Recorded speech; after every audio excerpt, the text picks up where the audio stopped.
Welcome to Fear Spiral.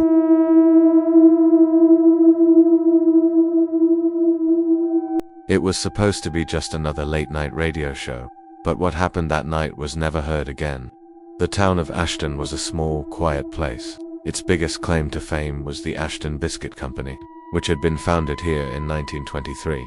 Other than that, not much ever happened in Ashton. So when something did happen, like say a meteor shower or a tornado, you could bet that Friday night's episode of Midnight Frequencies was going to be all about it. And for those who didn't know, Midnight Frequencies was the local late-night radio program hosted by the friendly-voiced Daniel Cross. It was the kind of show that insomniacs and night shift workers tuned into just to have some friendly company while they sat in the darkness listening to the static-filled airwaves. But on the night of October 12, 1999, Daniel gave what would later be known as the last broadcast. It was a stormy night. Rain lashed against the windows of the little radio shack, and the wind was so loud that at times it was impossible to hear anything over the airwaves. At 11:58 p.m., Daniel came back from a commercial break. He sounded a little shaken. He told his listeners that there had been a power cut in the middle of the commercial, and then he started to apologize for the interruption. But before he could finish the sentence, the lights went out again. When they came back on, Daniel was gone, and in his place was a man that no one in town had ever seen before. His name was John. He introduced himself as a representative of Clear Channel Communications, the new owners of the radio station. John told the listeners that there had been an accident, that Daniel was hurt, but that he would be fine if everyone would just remain calm. Then John started to play music, first Ram's Losing My Religion, and then Nirvana's Lithium, and he just kept playing song after song after song, all sad, slow, depressing songs. At 1:34 a.m. John stopped playing the music and he announced that the station would be signing off for the night. He wished everyone good night and reminded them to tune in again tomorrow. But something was wrong, very wrong.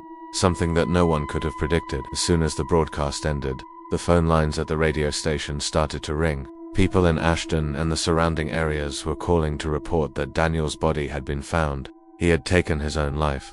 To this day, no one knows what really happened that night. Did Daniel know something was going to happen to him? Did he stage his own death to get away from it all? Or was it all just a tragic coincidence? I'm the host. This is an audio drama. Daniel's show was simple.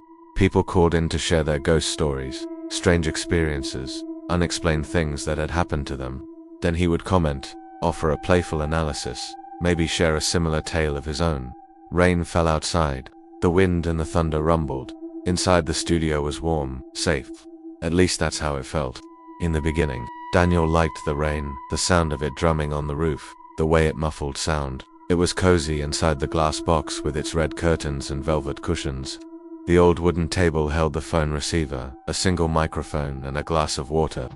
A full moon hung in the inky sky outside, casting long shadows from the gnarled oak tree into the parking lot. A story was just ending. Daniel said, "Thanks for calling in, Peter. That was a wild ride. You should come back on and share the rest sometime." Peter laughed and hung up. Daniel took a sip of water. It was lukewarm. He thought about calling a break. It was always tough following a good story with an original one of his own. He had a few go-tos, ones he used when he was fresh out of tales, but they weren't these. They never landed right when he wasn't expecting it. These stories were different. They came from the shadows, slithering between the floorboards and whispering in his ear at night.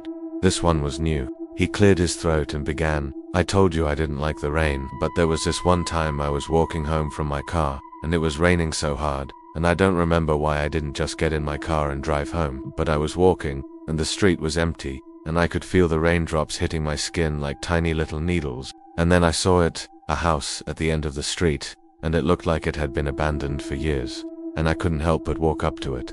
I rang the doorbell, and it felt like forever before the door opened, and when it did, I saw the most beautiful woman standing there. She was crying, and she asked me if I could help her because she was being followed by something evil. And I told her I'd help her, and we went inside, and the door slammed shut behind us. And then the lights went out, and I could feel something evil slithering all over me, and I started to scream. The glass on the other side of the red curtain shook. The doorknob rattled. Outside, the wind grew into a furious roar. The rain fell harder, drumming a frantic tattoo on the roof. Daniel screamed again, and this time it was his voice, but not his. Something inhuman and awful clawed at his throat and screamed through him. The glass on the door burst, showering the room with shards. The doorknob turned, then silence. The wind stopped. The rain stopped. The oak tree swayed in the breeze, its branches scraping against the roof. Daniel sat slumped over the table, the phone receiver clattering to the floor beside him. His eyes were wide and dark, and a single word escaped his lips: help. At 12:43 a.m., an unknown caller's voice cut through the static of the line. Stop talking, he said. They can hear you. Then silence. The line went dead. I sat in my chair, stunned, staring at the phone as if it were a ticking time bomb. The clock ticked. Seconds stretched into minutes. Who was that? What did he mean? They can hear you. Hear what? I told myself to calm down, breathe. It was probably just a prank call, a sick joke played by some bored teenagers. But the more I tried to convince myself, the more I felt the prickle of fear crawl up my neck and settle in my chest. My wife stirred beside me, mumbling something in her sleep. I shook her awake. Did you get that call? She whispered, her eyes still half closed. I shook my head, relieved that she hadn't heard the voice on the other end. As the first rays of sunlight crept in through the curtains, I got out of bed and went to the bathroom to splash cold water on my face. In the mirror, my reflection stared back, haggard, eyes dark with fatigue. I hadn't slept well lately, not since the incident, not since they had come for Martha. Martha, my daughter, taken from me 8 months ago, her laughter echoing in my nightmares. I had been so angry, so full of rage that I could have ripped the world apart. But anger doesn't bring Martha back. It never did, and now it only brought me closer to the edge. I went downstairs to get the morning paper, the silence of the house deafening. Where was my wife? Still asleep, no doubt. She had been working late again, which meant I had the house to myself for the moment. I unfolded the paper, the ink still wet, the smell of fresh print filling my nostrils. It was then I saw it. The headline blared in big, bold letters: Prominent CEO missing. The article went on to detail the disappearance of Edward Slater, owner of Slater Enterprises. He had been at a charity event the night before, and was due to fly out of town that evening. His plane was found abandoned at the airport, but Slater was nowhere to be found. The police suspected foul play. A chill ran down my spine. Foul play. That was what they had said about Martha's disappearance too.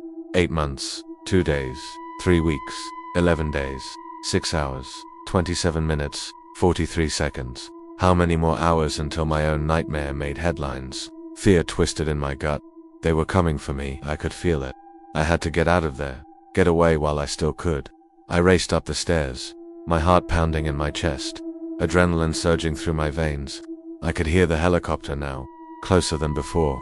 I burst through the front door and stumbled out into the street. I didn't know where I was going, didn't care. I just needed to get away. Then I saw it, a dark alley between the bakery and the bookstore. It was narrow and dank, reeking of stale waste and despair, but it was my only option. I ducked under the rusty fire escape and slipped inside. At least here they wouldn't find me, at least here I could hide. But my relief was short-lived, because at the end of the alley, just before it opened up into the next street, was a dead end. And there against the grimy brick wall stood a man, a tall, imposing figure with a cruel smile on his face and eyes that glinted like shards of ice. Come out, wherever you are, he said, his voice a silken thread laced with steel. I know you're in there. I froze, my blood turning to ice. There was nowhere to run, nowhere to hide. I was trapped, and as the man stepped closer, I could see the glint of a blade in his hand. Don't hurt me, I whispered, my voice cracking. Please don't hurt me. But the man only smiled, a predatory grin that promised pain. Oh, we're not going to hurt you, he purred. We're going to help you. And with that, he lunged. We've heard it a million times, that iconic opening to the X-Files. Now what if I told you there's an even more terrifying way to start an episode? Moments later, static filled the broadcast. Underneath the static, faint whispers. Not one voice, but many. The engineer swore nothing was wrong with the equipment. Yet the whispers grew louder. I saw the same thing happen on a smaller scale while working on a paranormal investigation team. We were investigating a house for a local TV show. The homeowner had found some old VHS tapes in the attic and showed them to us. The footage was from the 1960s and 70s, and seemed to be home movies. But there was something strange about them. Every time something unexplainable happened on camera, like a ghost or an apparition, the audio would get corrupted, filled with static and whispers. My partner and I looked at each other, our eyes wide with a mix of fear and excitement. Could this be real? Were we really witnessing something that defied explanation? As the investigation went on, we continued to see these strange occurrences. The whispers became more frequent and the static on the camera became more intense. It was as if the very fabric of reality was tearing apart at the seams. Finally, we couldn't take it anymore. We stopped the recording and turned off the camera. In the brief moment of silence that followed, we heard it again, the whispers, louder than ever before. And then the lights flickered back on. In the ensuing chaos, we managed to capture one of the apparitions on camera, but the whispers and static returned, erasing the rest of the footage. Years later, I still have that clip. It's the only piece of evidence we have of what happened that night. Some say it's fake, that I made it all up, but I know the truth. I felt the fear that night, the primal terror of knowing that there are things in this world that we are not meant to see or hear. And I wouldn't wish that feeling on anyone. Now it's your turn. It was 11 p.m. and Daniel was getting ready for bed. Suddenly, the phone started ringing. He picked up the receiver. "Hello, is anyone there?" A woman's voice whispered urgently. "Please, you have to help me. There are voices in my house. They won't let me sleep. They keep whispering, but I can't understand what they're saying. Please, I'm begging you, come help me." Before Daniel could respond, the line went dead. He shook his head, thinking it was a prank call, but then the phone started ringing again, and when he picked up, it was the same woman. "Please, I need your help. The voices, they're driving me crazy," she screamed. Then the line went dead again. This happened several times, and each time the woman sounded more and more desperate. Daniel's curiosity got the better of him. He decided to visit her. As he drove, the phone rang again. "Please hurry up, I'm scared," the woman pleaded. When Daniel arrived at her house, he could hear the voices, too. They were faint, like static on an old radio, but he couldn't make out any words. He knocked on the door, but there was no reply. He tried the handle, but it was locked. Then he noticed a window left slightly ajar. He peered inside and saw the woman sitting on the floor, her eyes wide with fear. "Are you okay?" Daniel asked. "They're here," she whispered, pointing to the corners of the room. "I don't want to be here. Please help me." Daniel cautiously entered the house, trying to ignore the voices. He sat down next to the woman and asked, "What exactly do you mean? What are you seeing?" "There are voices everywhere," she said, her voice shaking. "They're coming from the walls, from the floor, even from the pictures on the wall. It's like they're inside the house, whispering things I can't understand." As if on cue, the whispers grew louder, and Daniel could feel the floor vibrating beneath him. He looked around the room, trying to pinpoint the source of the noise, but it seemed to be coming from everywhere and nowhere at once. "Don't listen to them," the woman said, her eyes filled with terror. "If you listen, they'll get inside your head and you'll never be able to escape." Daniel forced a smile, trying to reassure her. "It's okay. We'll figure this out." But his smile faded when he realized that he had no idea what was happening. The phone rang again, and this time it was his own house. He picked up the receiver and his wife's voice, shaky and scared, echoed in his ear. "Daniel, please come home. The whispers, they're here. The radio isn't even on, but the voices are." Daniel felt a chill run down his spine. He turned to the woman, his face pale. "Do you remember turning off the radio?" "I did," she whispered back. "But the voices, they're getting louder. I can't take it anymore." And just like that, the whispers took over, drowning out all other sound. The woman screamed, burying her face in her hands. "Help me," she cried. "Save me." But Daniel could only watch in horror as the darkness consumed them all. I want to tell you a story about a haunted phone line. This comes from a Reddit user. I'm not sure if I'm saying this right, but let's just go with it. Our protagonist here is a young man who recently moved into an apartment with his friend. They were both working at summer jobs and saving money for college. But one night, while he was home alone, he heard some strange noises. At first he thought it was his neighbor, but then he heard whispering and chanting and the distinct sound of footsteps right outside his door. He was home alone, so naturally he called his friend to see if he could hear anything, and what they both heard over the phone was a scratching sound at the door, followed by voices that seemed to be coming from the other side. So they decided to hang up and call each other back, and this is where things get weird because the very same caller that called them both, whoever it was, called back again. And when our protagonist answered, he could hear the voice clearly now, and it said, "You opened the frequency. Now they're coming." Daniel demanded to know who's coming, but all he got in reply was chilling children's laughter. Then click, the line went dead. So obviously they tried calling each other back, but there was no answer. Then they tried calling a mutual friend, and that phone also went straight to voicemail. They tried again a few minutes later, and the mutual friend picked up. They asked him if he could hear anything, and he said, "What? I can hear whispering and scratching. Is someone there?" and then the line went dead again. So our protagonist and his friend decided to call the police, but by the time they got there, everything was fine. There was no sign of forced entry, and the neighbors didn't hear anything either. The police told them it was probably just a prank call, and that whoever did it was probably sitting outside laughing their ass off.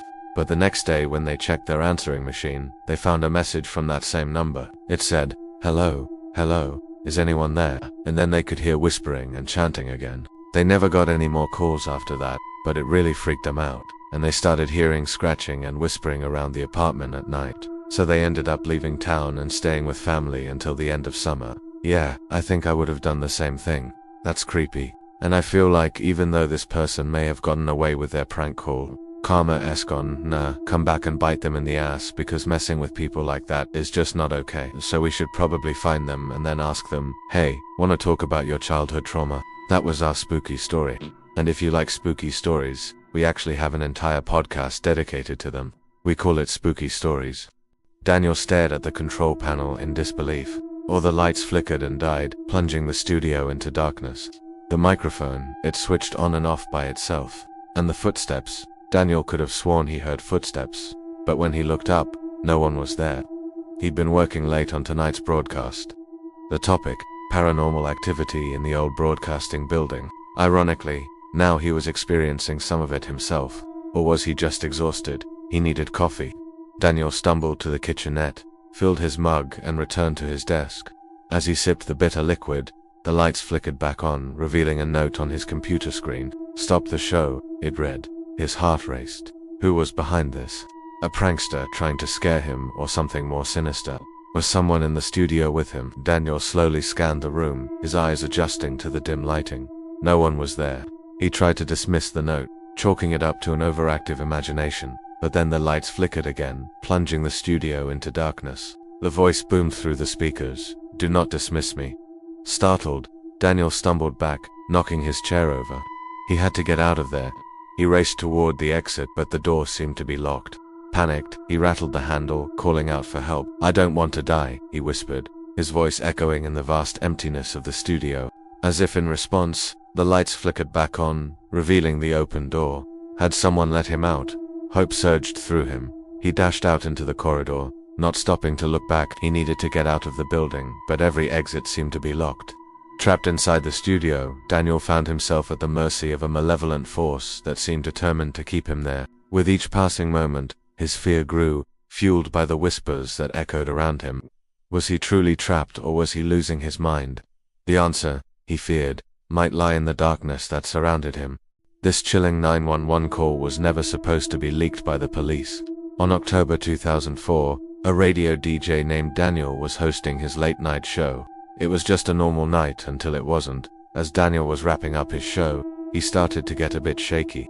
His voice trembled as he whispered into the mic, "If you can hear me, please call 911. Something is here with me. I don't know what it is, but it's big and it's heavy. Please help me."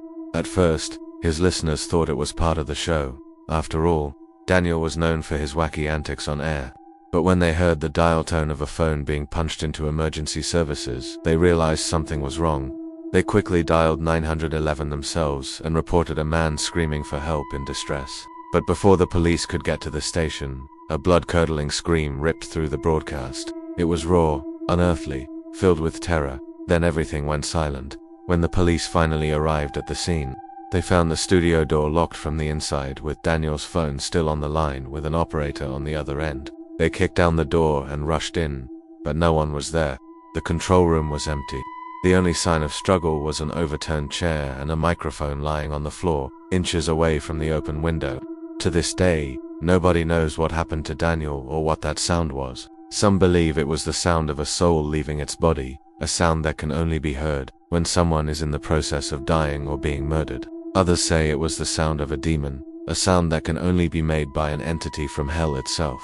But we may never know the truth, because whoever or whatever took Daniel that night took his voice with him. Do you believe in demons? Let me know your thoughts.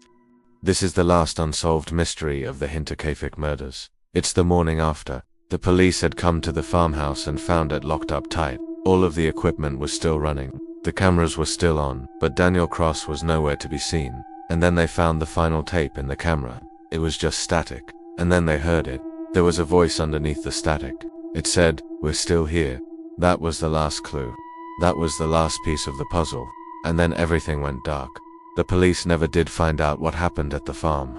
Whoever was in that barn with Daniel Cross that night had locked him in. He was never able to get out. But who was it? Was it the ghost of Jacob or something more sinister? For 6 days, the police had scoured the area for clues, but they were unable to find anything concrete. They didn't find any fingerprints. They didn't find any weapons. All they had were the tapes and the confession of a madman. But the confession didn't make sense. Why would someone go to all of that effort just to be buried alive? And why would they leave such a detailed account of their crimes? On the 12th day, as they were packing up and preparing to leave, the police found something. It was a small leather pouch. It was hidden beneath some boards in the hayloft. Inside the pouch, there was a key. It was an old key. It was one of the keys that fit the locks on the doors. But that wasn't the only thing they found. Tucked away in a corner of the loft, they found a woman's shoe. It was a high heel. It was caked in mud, and it was the same shoe that had been imprinted in the mud outside the barn.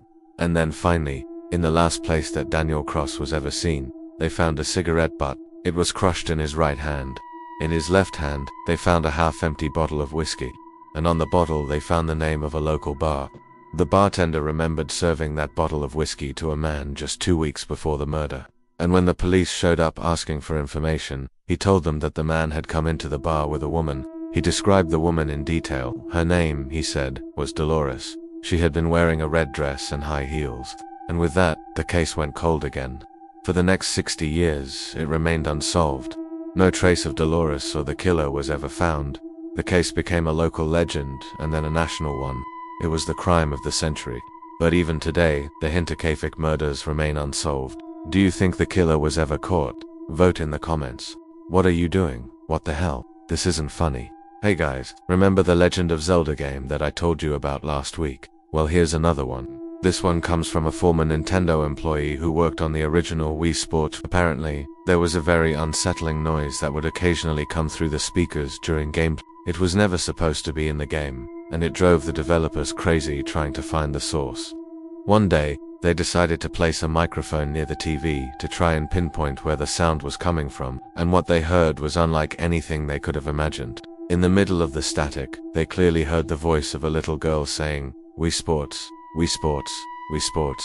And then, just as suddenly, the voice would stop. The sound continued to appear seemingly at random, and it would always end the same way, with the sound of a door slamming shut. To this day, no one knows what the voice was or where it came from, but the theory that has stuck was that it was the ghost of a young girl who died while playing the game. Some say that if you play the recording of the last broadcast at exactly 12:43 a.m., you'll hear Daniel's voice, begging for help. Others claim if you listen too long, you might not be listening alone. Hey, click here to watch the scariest video I've ever uploaded, and I'll see you in the next one. Bye.